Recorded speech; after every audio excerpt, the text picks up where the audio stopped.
Hi everybody, Dan Illman, Mike Beer. We're at Santa Anita. Weather couldn't be any better for Breeders' Cup 2023. We're going to take a look at race number 4. This is the filly and mare turf going 1.25 miles, which starts going down the hill here at Santa Anita. Before we take a look at the field, remember the DRF has its special player packages available for you. 3 separate runs, as a matter of fact, with all of your favorite DRF handicapping products, past performances, clocker reports, selections, and lots more at low prices. Learn more, shop.drf.com.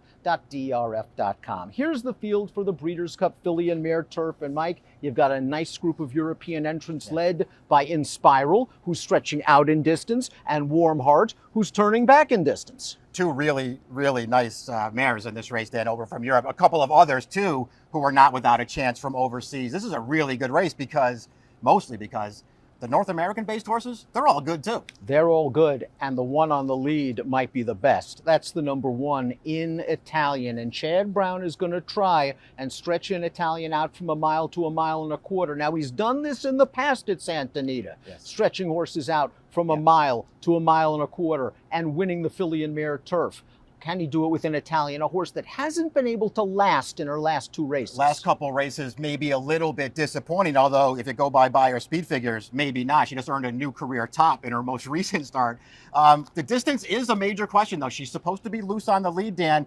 It is at least worth pointing out, they stretched her out 1 3/16 last year at Illman in this race. She ran great. 7 consecutive triple-digit buyers, including the recent loss in the Grade 1 First Lady, a race in which she went right to the lead, tried to sneak away through a third quarter in 23-3, and was run down by a sharp horse, Gina Romantica, who Chad has entered later on against the boys in the Breeders' Cup Mile. Catch in Italian if you can. Warm Heart is the number 2, and boy, did she look good winning the Prix Vermeil last time out. She completely missed the break, stumbled at the start, yet recovered to win that 1.5-mile race over 2 next out French Group 1 winners. Yeah, not only did she stumble at the start, Dan, she got in really tight as that field turned into the long stretch there, pushed her way through, went on with it, really game win. When you watch her races overall, a really nice combination. This 3-year-old filly has handy speed, tons of determination in the stretch. She wants to win races. She's cutting back here. Could be a little bit of an issue. She's 2 for 2 over this distance over there. That's the key. Don't get too obsessed about the recent successes at 1.5 miles. She's handy enough to win at 1.25 miles. With the Moonlight is the number 3, and she is a pretty good filly. I love the way she won at Maidan back in February. That Group 2 race going 1.125 miles. She chased it in Italian in vain in the Jenny Wiley when that one got loose. Her last 2 starts, the Dahlia was not a good effort at all in England. I don't know what happened there. A little better last time out in the E.P. Taylor, although the way Charlie Appleby competes there, you expect better. Yeah, I agree with that. I think she ran fine in that race. I didn't think she ran great, but it was at least a step in the right direction off of a pretty bad performance back in May. Over at Newmarket. Here's what I like about her, Dan. You mentioned those 2 nice wins sort of over in Maidan earlier. What I like about her is, as a 3-year-old, talented, yes, but really headstrong. She didn't really want to rate. That's not an issue for her anymore. I think she will sit comfortably. It could help her get this distance. And I think she really wants firm ground. She's going to get firm ground. The number 4, Moira, is one of the more popular horses in recent history to come from the country of Canada. Swept through the Woodbine Oaks and the first leg of the Canadian Triple Crown, the Queen's Plate in 2022. Both of those races on Tapeta, but she has run very well on turf. She was much the best 2 starts back in the Grade 2 Canadian, going a 1-turn 1.125 miles. Last time out, she tried to make that same wide move, and she was turned back. Yeah, it didn't work out for her last time against better horses, Dan. You're right that she handles both surfaces. The win 2-back was nice in the Canadian. It's her only win on turf in her career. She's going to have to just run better than that against this quality of a field, Dan. We know she has talent. This is going to be a tough race for her to win. Japan won this race 2 years ago. They're going to try again with the number 5, Win Marilyn, a horse that won the prestigious Group 1 Hong Kong Vase against the boys in her final start in 2022. The problem is this. She's run 3 times this year. If you want to just give her the Shima Classic, that's a real tough spot off a layoff, perfectly fine. Her last 2 races in Japan were not good. It has to be a real concern. The more you look at her on paper as well, Dan, she has that one big win at the end of last year in Hong Kong.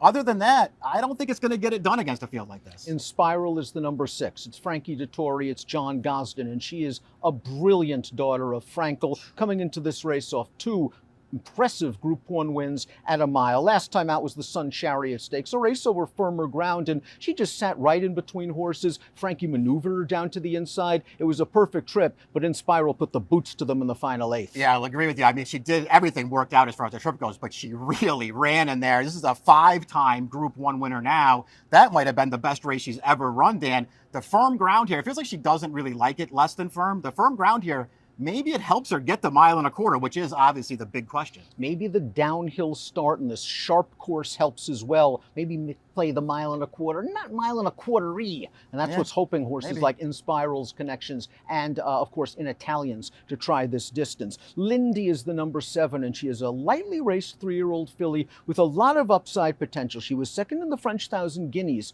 earlier this year going a mile, but she showed last time out in the Queen Elizabeth II Cup going a 1 1/8 that this distance probably is going to be okay for her. I talked to Brendan Walsh. He was a little bit disappointed that she didn't get out in time. Yeah. The horse that beat her is a very nice horse. Yeah, in really good form. The winner of that race is for sure. This horse ran fine in there, as far as I could tell. They had another good performance.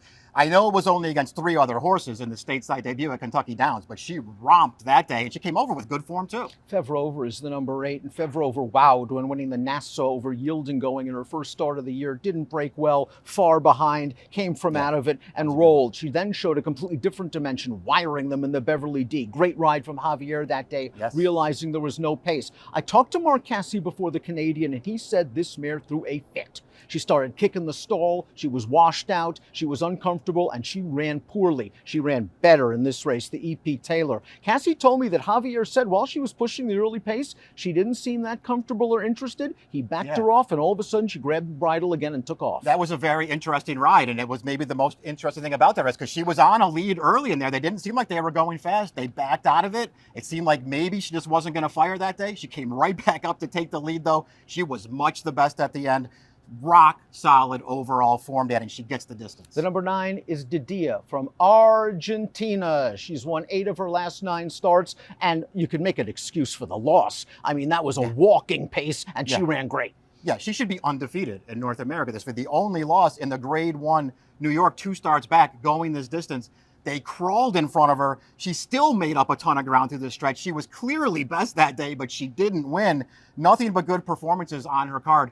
I love that they shipped her out here to get the lay of the land, a run over course and distance here. It's really going to help her. I couldn't agree with you more. Nacho Correas originally wanted to run this horse in the Beverly D. She actually hit her head in the stall and needed some stitches, so he gave her time. The next thing you know, here's the spot, the Rodeo Drive. Perfect. She looked good, and it was a perfect prep, as you mentioned. She is sort of lurking under the radar with an outside chance. The 10 is McCulloch. In Italian, the other Chad Brown train runner, is pace dependent. Needs the lead to win. McCulloch, pace dependent, likes to come from far, far out of it. Here's a problem. A, McCulloch might want to go a little bit farther than 1.25 miles, and B, aren't the Europeans better closers? Yeah, I think that she's not the best closer in this field. She has been the best closer in some of the fields she's faced over here in North America. I do believe that you're right that she wants a little bit more ground than this too, Dan. I mean, overall, she's a pretty good horse. She's in awful tough against this field. While the 11 Lumiere Rock has 5 seconds from 11 lifetime starts, I have a feeling this filly is starting to put it together at the right time. Whether she's good enough to beat this field is a different story. She was a very comfortable winner. 2 starts back going 1.25 miles, and last time out over testing ground in France in the prestigious Prix de l'Opera, she ran a good third. The runner-up came back, ran a good third in the Champions Filly and Mare Turf. The 10th place horse came back to place in a group race in Germany. I think she likes that kind of testing ground. I think that could help her a little bit, but you're absolutely right, Dan, that it feels like she's getting really good at the right time, so they ship over here to take a shot. Overall, based on her form overseas, it feels like Warm Heart is just the better horse, but this filly is getting good. Estate Occasion is going to complete this field. She finished behind Lumiere Rock, again over the soft going at Longchamp last time out. I just think she's a cut below the top class Europeans. She does like 1.25 miles. She does. The distance is the one thing you could point to. She got a really tough post here, and it feels like she's going to have to run the race of her life. Let's take a look at our top picks for the Breeders' Cup Filly and Mare Turf. Mike, you're going with the European warm heart who is cutting back in distance and looks like she's all class. I like everything about this filly so far, Dan. I mean, there are no bad races on her card. And I don't mind them dropping back to the 1.25 mile here. We'll see if it blows up in their face. But as we already talked about, she's handy enough, I think, to handle the cutback. The horse I'm going to try to get in there at a price is the 3 with the Moonlight. This is a really tough spot for her, but I think she's better than she looks on paper, and she wants firm. I usually prefer cutbacks to horses stretching out, but in the case of Inspiral, I just trust Gosden and Frankie here. They easily could have run in the mile. I think there were concerns. You get an outside post, it's a tough left-hand turn going into the first turn. Inspiral, I think, can sit a good trip close to the pace, and it'll be an interesting stretch kick. In Italian leads turning for home, and here come the 2 big Euros, and maybe even with the Moonlight. It should be a fantastic addition to the Filly and Mare turf. Best of luck.